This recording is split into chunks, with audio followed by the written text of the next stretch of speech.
Welcome once again to this online class. The FYUGP's second semester students are welcome. Now, this is a class on the topic the Picaresque novel.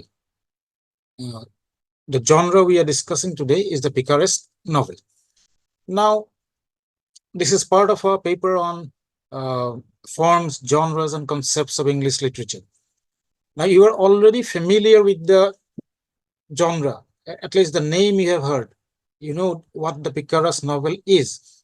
You know that from our previous class on the origin and evolution of the novel.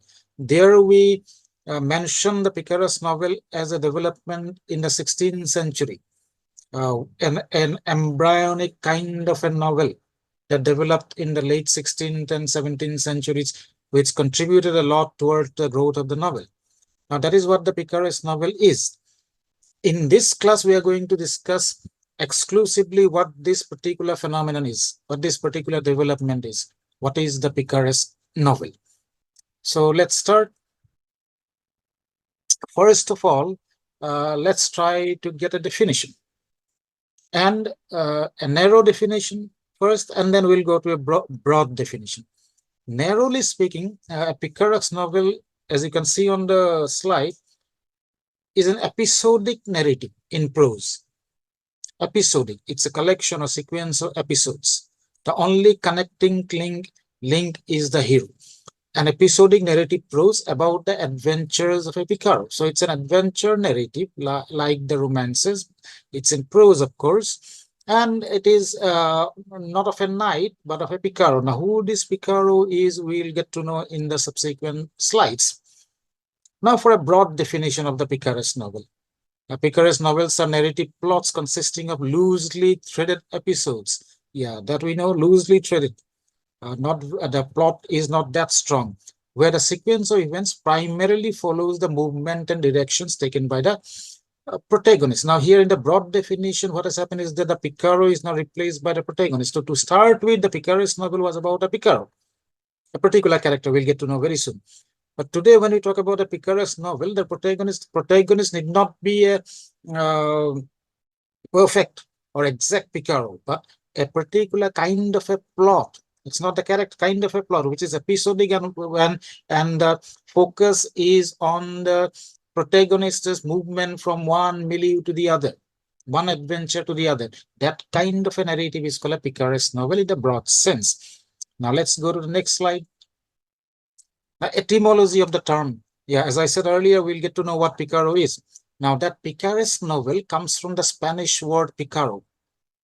Now, who is a Picaro? He's a rogue.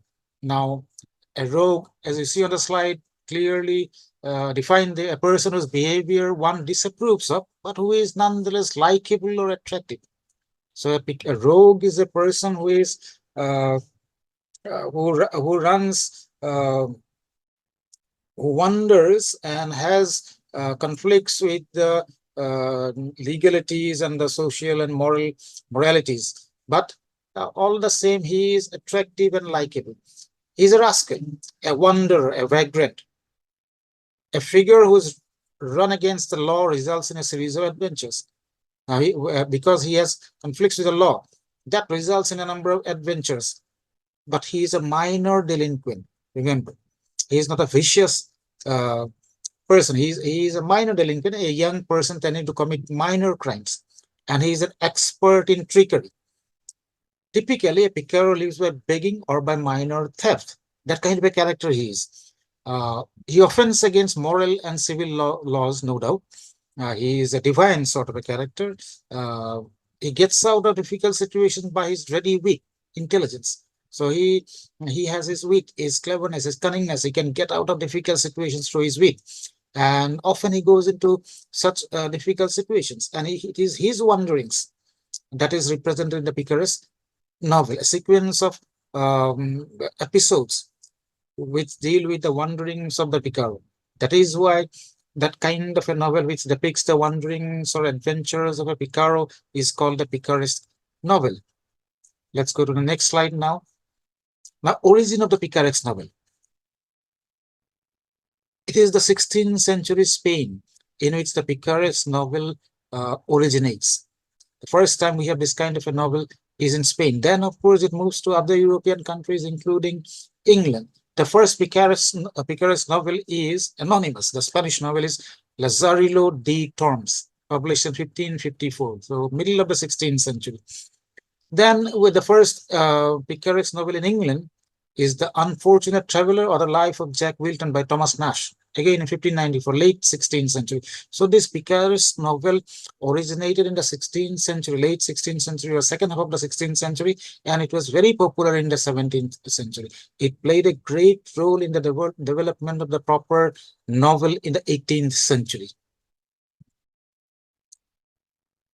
Now we are talking about a Picaresque novel. So the title of this particular slide is Vis-a-vis the novel. What we are going to see here is the relationship between the Picaresque novel and the novel proper.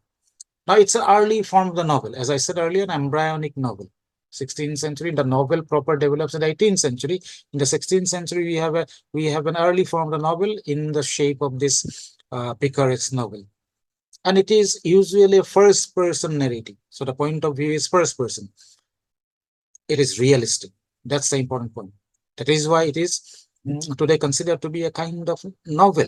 It is one of the milestones in the growth of the novel because of this aspect, realistic. Romances were also adventure tales of knights, but they were unrealistic. Their Picaresque novels are realistic, and they are a counterpart of the romance. Romances are incredible. Picaresque novels are realistic. Romances are about the upper class aristocratic knights. The Picaresque novels are about low life, actually, about the rogue. Now these are satirical of the romances.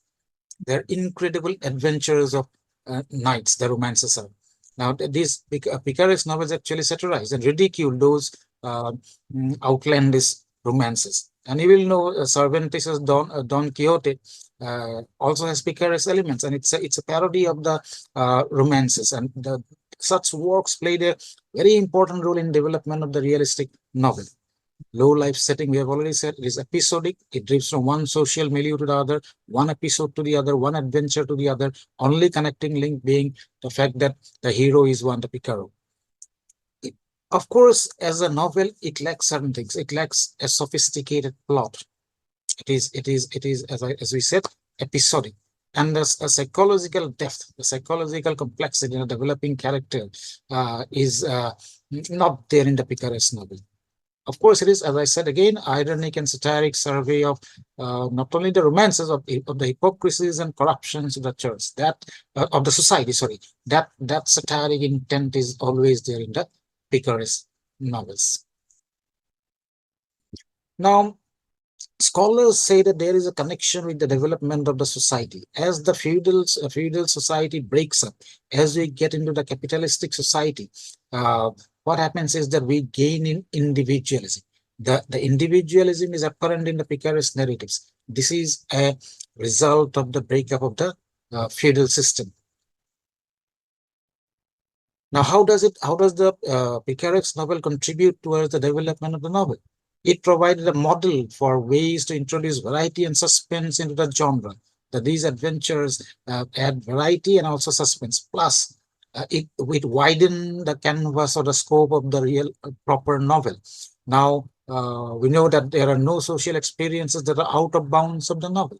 So this is how the Picaresque novel actually contribute towards the development and expansion of the novel.